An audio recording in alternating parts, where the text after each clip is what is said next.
Hi everyone, it's the Authentic Real Estate Story with CEO, and we can't overemphasize the impact of a real authentic story to our world. It helps us to teach and then help everyone around us to learn, especially through those who have gone ahead of us, and try not to make the same mistakes that they have made. Today we have a very special guest, someone who has been in industry for quite a few years now. He'll tell us all that as we welcome him today.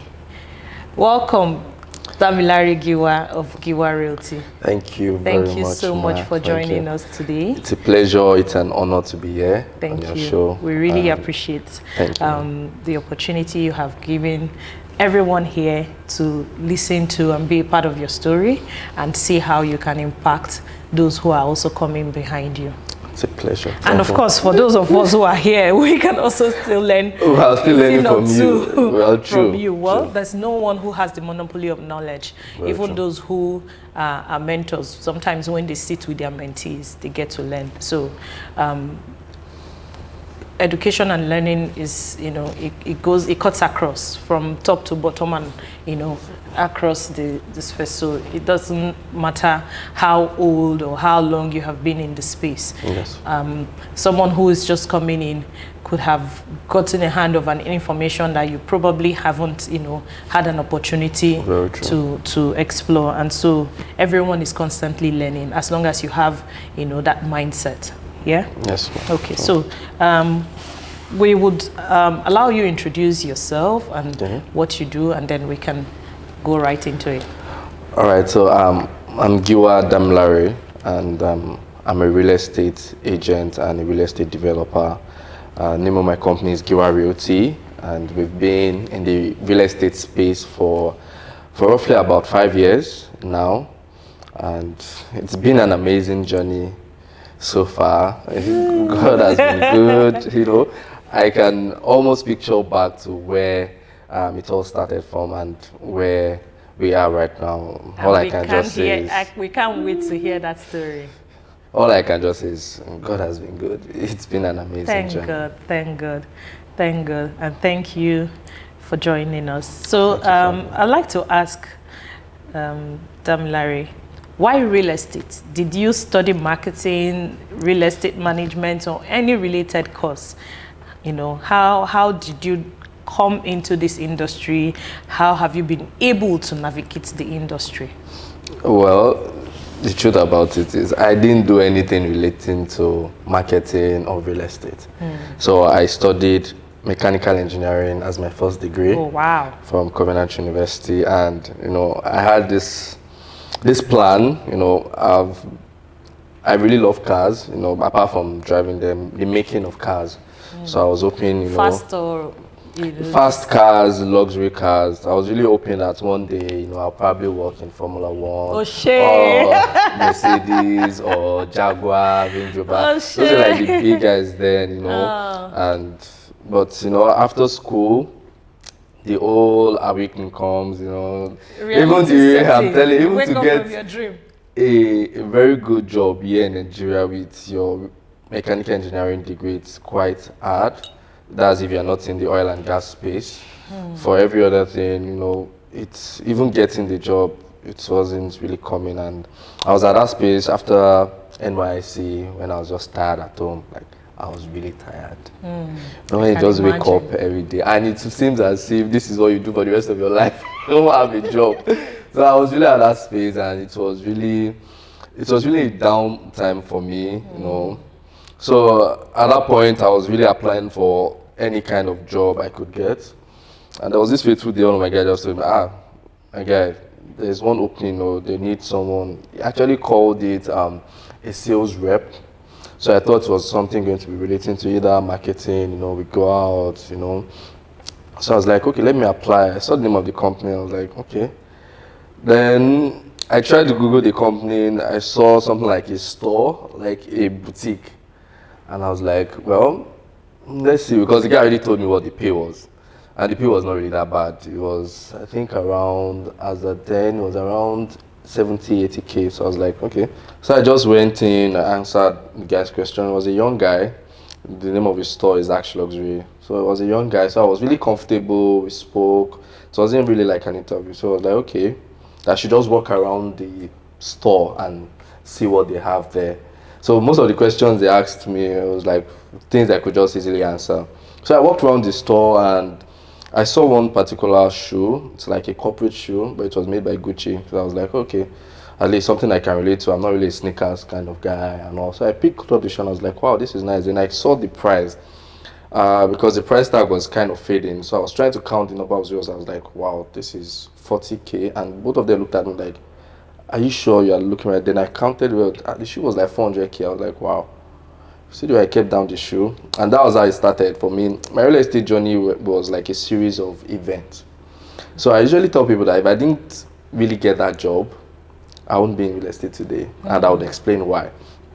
So after I got the job, number one thing the job really opened me up to, I've lived all my life in Lagos, and I've lived all my life on the mainland, Ikotun to be precise, Ikotun Egbe. So I can imagine the shift. Yeah. So when I even saw a 40K shoe, I was like, this thing is not too expensive. Only for them to tell me it's 400K.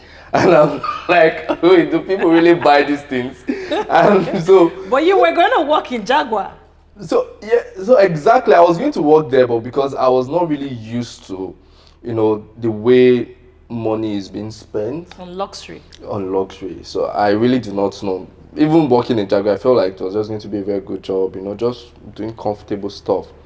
But what working at Ash Luxury did for me, it opened my mind up to a lot of things, that people actually have this money and people actually buy on things they want to spend money on.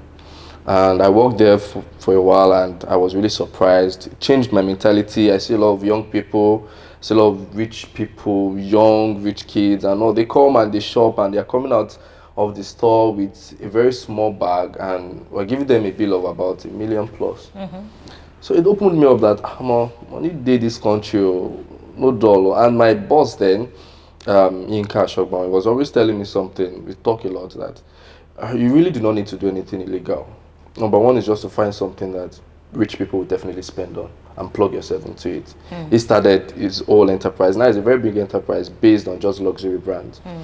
And I was like, okay, that's good. So after I got the job, I could not continue jogging from mainland to the island. So I had to squat with one of my friends, the very popular real estate person, Yinka, Yinka Ramos. So I squatted with him. We were staying at Ajah then, and that was how he introduced me to real estate. Oh, amazing. So it was waking up with him every day. And the funny thing was, backing up to, because we've been friends in school, we went to the same school. After school, he was always telling me, I can't join this. I was always be like, no, I go make money, I go buy land. No worry. That kind of feeling. Like, he was telling the Bejuleki down. So he was always doing videos. I said, no worry. So I go make money, I must be land. Come buy from you. No worry, just the drum. They see your struggles and all. So, oh my God. After I started working with them, I was like, my guy is not doing bad though. So one of those days, before going to work, because I resumed the afternoon shift, I was like, okay, let me even follow you too. He said I should follow him because he needed someone to do a video for him. So okay, I'll go now. So that was the first time I went to Bejuleki, and it really opened me up to the development that was going on there. And it kind of gave me this hunger to want to be part of it. Going to Bejuleki, see how everything was going on there, and and that was, I can never forget, that was around June 2018. That was the first time I did my own video. So after shooting his own video and helping him with the camera, I was like, I can't do your own too now. Like, well, let's do it now. What is this? Let's talk about bush. Yeah, let's talk about the bush. So I spoke, and even then, said, okay, open IG page. I opened. It was on his phone. I opened the thing, posted, and that was how it kind of started. And gradually, I was getting drawn to it. My IG page was growing, and I was getting some inquiries, and I was like, wow, so this is how this thing works. And I kept on developing interest in it. And at the early stage, I had someone that could really hold me by the hand to show me all the ropes, which is Yinka. And it showed me everything, we would go to properties together. It's just flashing back now. I could remember the first duplex we went to. it was like, wow, this is the finest house I've ever seen. I still used to pass in front of that house and I'm like, what did this man build? The house now looks very ugly to me based on the kind of houses I've seen. But I remember going the mindset shift. Exactly. So even going to the property then, it was like, wow. I could remember the video we did then, still on my page somewhere. And I was just jumping around that this is fine, this is nice. So that was how it all started, and gradually, kept on growing. At what point did you eventually decide this would be a career path for me, and then you left Ash Luxury? You haven't told us that. Oh, okay. So I was juggling both for I think roughly about 5 to 6 months. Okay, I think it was about 5 months thereabout. So it started affecting my job actually, because I could not juggle between inspections and meeting up work. So I was really trying, and I had not made any sale by then. 5 months into it, but I was getting all these inquiries, and but I had not closed any sale by then. So it was really a point of dilemma for me. I won't really lie about it, because my boss was a very good guy. He was an amazing boss. I wasn't doing much. My pay was coming in steady, and there was room for more, because that was when it was in the process of launching his own personal brand, and I could see that this guy is going to go far, and he wanted me to be on the team. He wanted you to key into the vision properly. Yeah, with him. And I was also looking at what if I go into real estate and I really did not make any sale, and I will now have to come back to beg for this job. The fears. So the fear was there, and I could remember that particular point. It was really a struggle. I prayed a lot, and after a while, the anxiety, the fear became peace, and I knew I was making the right decision. So I told my boss, and he understood. He actually said I saw it coming. So I gave him a month, so I stayed there. We recruited a new person, trained a new person, and I left. We still have a very cordial relationship till now. Amazing. So we still talk. I still go to him for advice. He still talks to me, invest and all that. So after that, I went fully into real estate. This was around towards the end of the year, around November. Had you made any sales? I had not made any sales at that point. And so then so this was what I did. This was my strategy, leaving the job. So I said, okay, I have taken my pay as at that time when I left was, I think, around 100K. So I was like, okay, I'll take 25K out of this, do a lot of sponsored ad, generate a lot of leads, leave on the remaining, pay some bills and that. And I did sponsor that, and my sponsored ad was ending, and still nothing had come, and I was becoming really fearful that, oh boy, when you're not making money and you're spending money and you're just checking your account and things just keep going down and down. And just before I was heading to the rock bottom, there was a guy who called me that wanted to see this land, and I went to meet him. And it was a funny story, because even the guy that wanted to come and buy the land, he didn't have a car, so both of us had to enter bus to go to Ibejuleki. We entered bus and walked a lot. And funny enough, the guy was really interested, and he was like, Mom, I didn't have enough money, but he paid the deposit. This was a land of about... So we'll come to closing your first deal. Okay. So just wrap us around, how you eventually how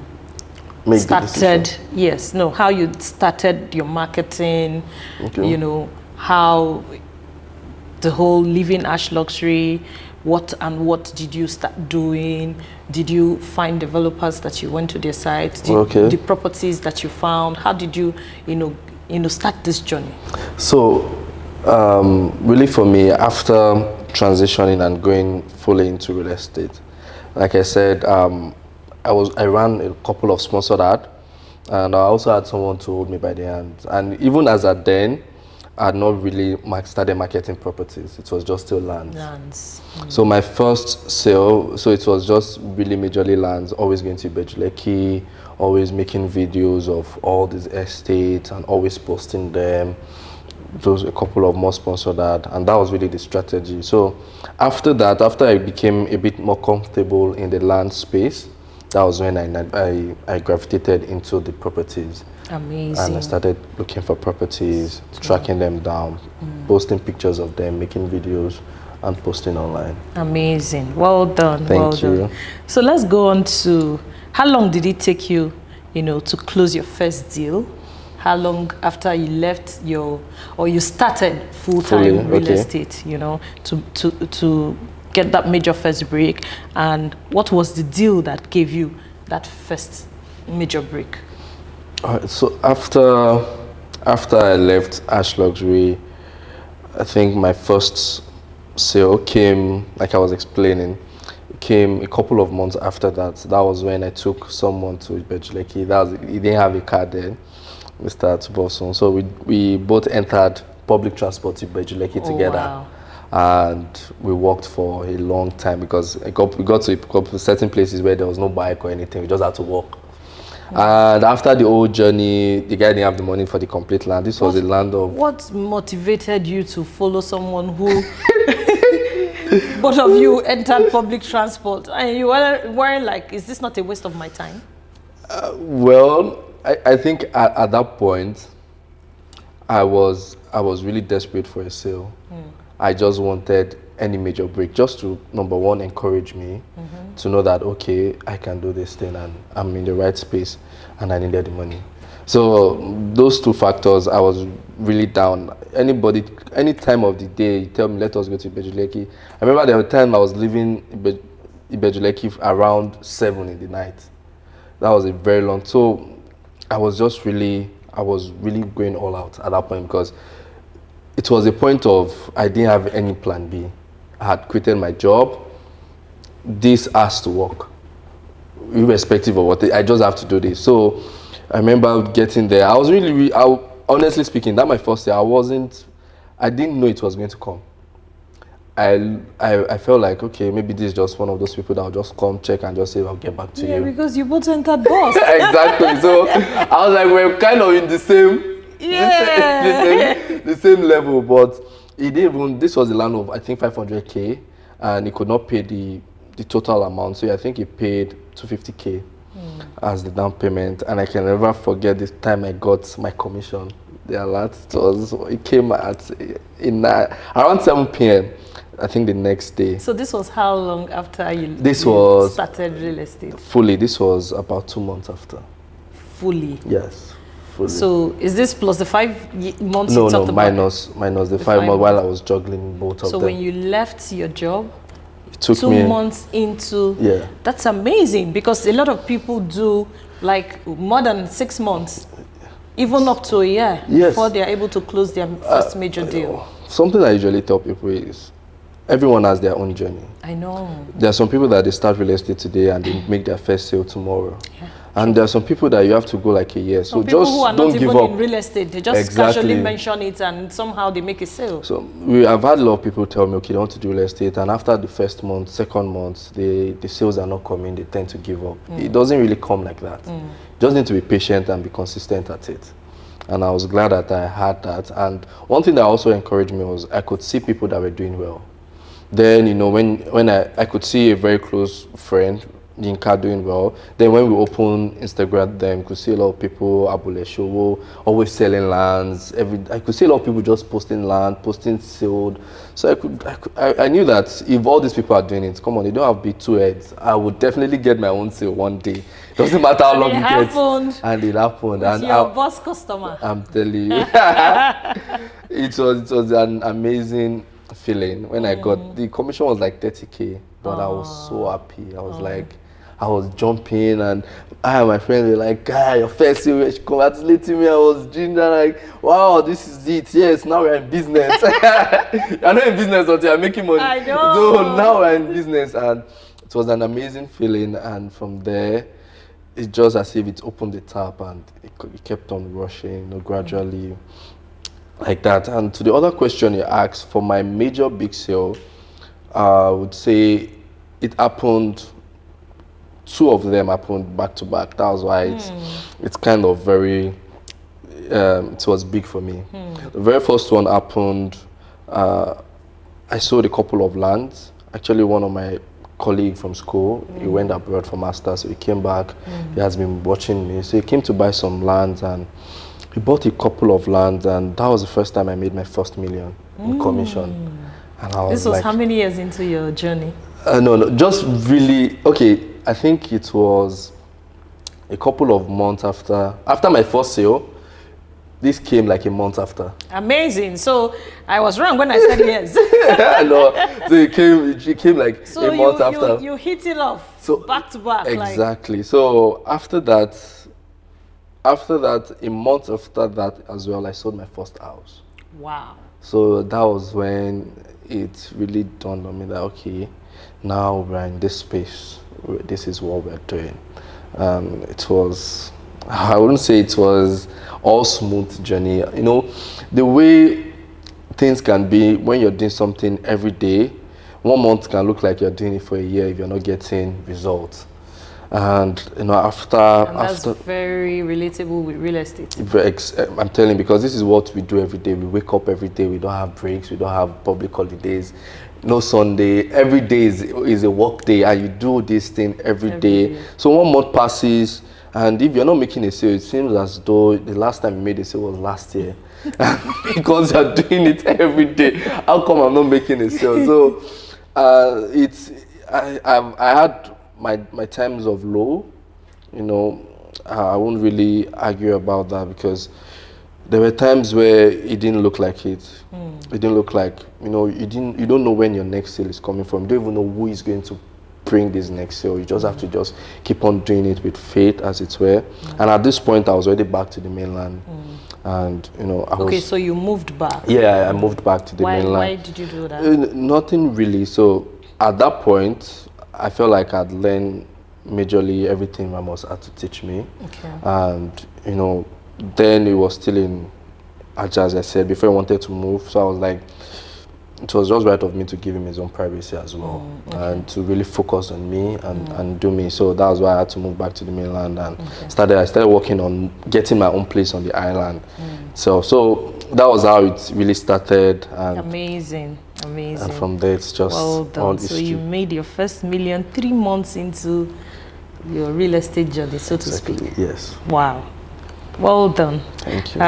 Okay, so we'll go on to the next question. I'd like to ask, what do you regard as the major criteria you use to, you know, benchmark developers you market for, you know, and have sold their properties or projects to your clients? What were, you know, those things that tick the boxes for the developers that you selected their projects to market? Because you said you transitioned from selling land into selling properties. What made you decide to transition, and then what are those things that you look out for before, because of course you have to protect your clients and all. So the developers that you decide to sell for, what are the criteria that you had, you know, looked at and said, okay, this one ticks of this box, this ticks that box, and all? All right, so honestly for me, I would say I learned this by experience. Because really when I all started, there was no really rule book. We're just really learning on the job. Because there's still no rule book. Actually, there's still no rule book. That's very true. It's just as at then. So what I did was I marketed for everyone I could market for. I won't lie about that. And that wasn't the best strategy, because there are some sales, there are some developers that you meet on the job, and some really bad experiences you have, even as an agent, not to not talk of your client's interest not being protected. I'm sure you would share some of these experiences in, I think, next 2 more questions. Yeah, so I had to, based on experience and, you know, also relating with other agents. The truth about it is this industry is a very small one, and stories tell and news fly. You might be shocked that what you did to one agent, 10 agents have known about it. It's a very small circle, and believe you me, it may seem like, hey, everyone is competing with themselves out there. Everyone knows each other. We all talk. So So based on some of the experiences I hear from my other colleague about, they sold this house and the roof came down, the POP came down. I'm like, Omo, this is not the house you should sell with your full chest. If you are selling this house, you should just you should give the client the disclaimer. It is a cheap house, but this is what you can afford. Yes. If anything happens, just know. So you shouldn't be on speed dial. Exactly. So but that's not even the right thing to do. Exactly. Even as an agent. But the more I grow in the industry, the more like I learn, and it gives me the opportunity to know the genuine ones from the fake ones. And the truth about it, the more I've grown, the more it has given me the liberty to actually choose the developers I work with, based on integrity and based on past experiences with these developers. So growing has given me the opportunity to say that, okay, no matter what these people, this particular set of developers are selling, I cannot market for them, because number one, as you grow, you build your own reputation, and you don't want your own reputation to be tarnished. Amazing. As you grow, you just do not want any. By the end of the day, commission has been paid, commission has been spent. You don't want any wahala that will come and that's it. As you grow, it doesn't end at earning the commission for you. Exactly. Yeah. So as it got to a stage where your vision begins to I started change. Choosing relationship above money. Yes, and I could absolutely. leave money on the table and walk out with some money and just say, okay, just for this relationship to be preserved, let's do this. So it came with the years of experience, as it were. There was really no criteria. But moving on, at the current stage now, developers that look forward to are those that have their track record, those that I can say, okay, that even if they are starting this project, this is their delivery time. If anything is going to change, they will inform me and I will inform you. So these are people that have been in the industry, developers that, you can see their old houses and you can see their old houses are not crumbling. There are some houses you sell after 2 years and you'll be like, so this house was built 2 years ago, all the paint are falling off and everything. So I could judge a developer based on their previous work, their current job, and their level of delivery, their integrity, and how they treat both clients and agents. Amazing. So speaking of treating agents, right? Have you had experiences, with address the client now, how you are able to make sure that your clients are shielded? So based on experience and then growth in the industry, you've been able to, look at the agents who deliver, those who have track record, and those whom you have seen their product over time, and so you are able to navigate and move your clients in that direction. Yes. Now, so when you started, what were the experiences you had with developers? Because yes, you are a realtor, you're an agent. At that point, you just wanted to sell and make money, take your commission. Sure. But then we hear stories of how you sell and you start telling stories, they don't get to pay you your commission, or stories like, did you have those experiences? How were you able to manage those? The truth about it is, those experiences are, I feel like it never ends in Nigerian real estate industry. It's a very sad thing. Oh wow. Because so looking back to when I started, you have the whole day looking down on you. Okay, you want to come and take. Some of them will not even allow you to take pictures of the house. They will tell you, that they don't allow people to take pictures. And I'm like, you want to sell this house? If I'm not taking, is it because I'm not driving to your house? Then I was not driving. Is it because I'm not driving to your house to take a picture? You have that one on the side. Then you have those that would also look down on you after a sale is made. And there was this particular incident, So I and one of my colleagues were the ones involved in that transaction, and prior to the sale, we had already agreed on a certain amount of commission that should be paid to us as agents from both sides. That was a very painful deal, because both the developer and both the client were just manifesting separate level of evil spirits. So, I'm telling you, both of them. So the developer came. Level of evil spirit, that's epic. It was just, and when you're at that situation and they put you as an agent in the middle, your interest is not protected. And what happened was, after the whole, we had done everything, we've met, and the day the money was to be paid, the developer did not inform us. And we got to know because one of the brothers of the buyer informed us. So we went to the office, and the developer almost denied me that he doesn't know me. What? And I'm like, sir, but we've been talking. This one, he said that why would we barge into his office like that? That did they invite us to his office? And I'm like, but sir, this is my client. The client who was looking front as if he doesn't know me. And after everything, because of that incident, the developer, after everything, he came, he apologized. He now started talking about the commission that he can't pay me this amount, that this. And most of them will have this mentality that, come on, you're a young boy, what do you need money for? If I give you 1 million, it's not enough. This one, that one, come on, take this one and go and rest. And I'm like, this is something that I worked for. I didn't come to your office to beg you for this money. And that particular developer, even till now, I have not sold for him. And I still pass around that house, and I still look at the house, and I just remember the story, and so even that was then, and there was one that still happened even as last year. This was a deal in Ikoyi, and the client wanted to negotiate, and I didn't have any problem with that. But I feel like as a developer, I'm linking up with this client, we've seen the house, I've told them the price, this. If you're really negotiating, at least in all your negotiation, you should know that you should not remove my agency and throw it away and give them a discount based on my own agency, which was what the developer did. So in his own negotiation, what he was negotiating was not the price of the house or his own price. He was negotiating like he was chopping off my agency out of the... So he removed my agency and told them I was going to sell to them at this price and that they should pay me agents. And I'm like, but so sir, why he didn't want to pay me at all, which was what our agreement in the first place. So we get to, and we went back and forth on it.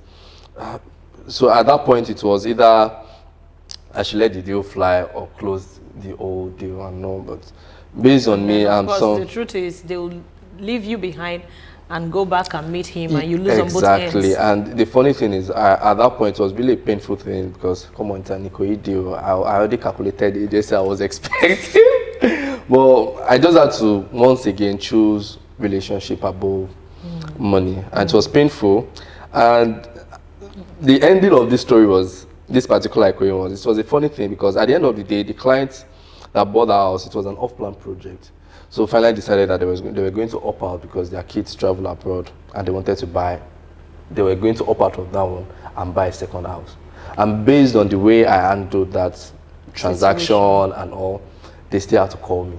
So that's a learning point for so everyone. I made double on that sale. Amazing, so, amazing. So these are the reasons why I want the stories told, because a lot of people put money more than half the time ahead of relationships. True.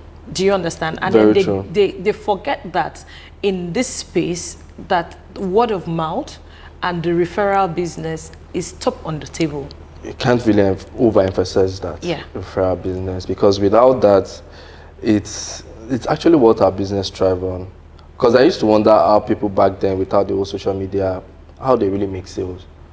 It's really based on referral and good relationship with clients and amazing, all. amazing. So we still have to go back to the bedrock. And I'm glad that you learned this quite early. Yes, I did, and it has really helped me a lot. It has really helped you grow in the business. Amazing. Well done. So I'd like to ask now, from selling shirts and shoes actually into selling land. From land you transitioned into selling houses. Now I hear you've transitioned again into selling into building properties. So that's selling your own properties, selling your own projects, and that's simply amazing. All in 5 years. I give you your, people give flowers, we don't give flowers to men, so I give you your crown. Thank you very well much. done. So now we can comfortably call you a developer. Yes. So do you want to tell us how that has happened under 5 years? It's all about growth and having a vision and knowing what you want. At what point did you begin to fine-tune this vision? Okay, so when I started, it seemed very far-fetched. I won't lie to you. It seemed like something that would happen maybe 10 years into the business. It didn't seem like something I could. You know, when you would have the plan that, okay, this, you have the map already, because based on I've heard stories, both of Dr. Ned and a lot of, everyone started from, you know, selling and, you know, before they moved into building their own. And also you have the map already based on mentors I have. But I could not just see how early I would get to this destination. So, but everything changed roughly around 2020. Everything really changed for me as at 2020. This was 3 years in? Yes, 3 years in. Because before that, it was, you know, it wasn't coming, sales were not coming in steadily. And it was still, you know, I still had those up and down moments. You know, you sell in a month and maybe till the next month you sell, or you might not have 1 month to sell. But after, as at 2020, and the sales kept on coming, also I would say thanks to, because I think after the Next Rated Award I got from Victoria Crest, that also opened up the brand. Thank you very much. That also opened up the brand. Well done, VCH.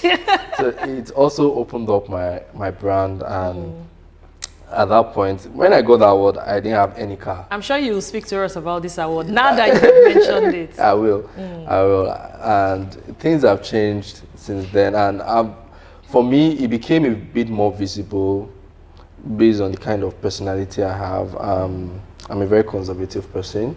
So, because at the end of the day, I wouldn't say most of this money come in bulk. I wouldn't say sometimes, yeah, sometimes you make deals and you make 2 million, 3 million.